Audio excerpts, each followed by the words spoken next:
Hi everyone, Jack the Rambling Raconteur here with Book 8 of Homer's Odyssey, and one that I really enjoyed on this reread. There are sort of two things I enjoyed on this. One was the nature of Odysseus as the stranger, as someone who clearly the folks there, the Phaeacians, know is special in some way. The way that he's described as like Athena dressing him, he acquires this authority and power, but they don't know who he is. And Alcinous catches on that something's up when Odysseus is weeping at the songs of the Trojan War. And it happens twice in the book that Odysseus, as the bard sings about the Trojan War, Odysseus gets really upset and is very much overwhelmed and overcome. You know, Alcinous at the end is saying, hey, tell me what's going on. And so it's interesting to see that part. And that really connects to earlier when Odysseus was first on the island and was just weeping.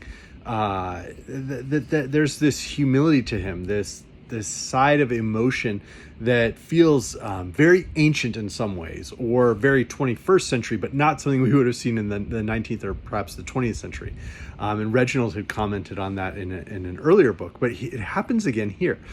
But the other thing that I really enjoyed was the story of Hephaestus catching Ares and Aphrodite in flagrante. And what I really noticed this time was that when Hephaestus does not want to let them free and doesn't trust that Ares will repay it, it's Poseidon who steps in and says, hey, I will pledge to repay whatever Ares neglects to pay. And it's interesting to think of this as a deep level of irony for Homer to include this story in the Odyssey, because he has Poseidon as the one who is forbidding Odysseus from being reunited with his wife.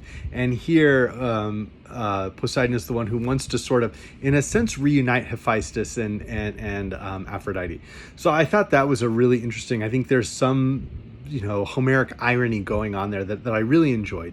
The descriptions of the games when they don't know who Odysseus is the stranger, but he jumps up and throws the discus out and then sort of just loses his temper and says, I'll take on anybody. There's something, as I've aged, I appreciate that passage a little bit more. I'm like, yeah, I still got it.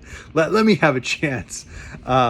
And it's nice to see Alcinous, how he can step in to calm everybody down. But I'm looking forward to Book 9 now, as we get to hear Odysseus start to tell us not just what happened on Calypso's island, but what's been happening across his long journey home. So hope everyone's doing well. Thank you.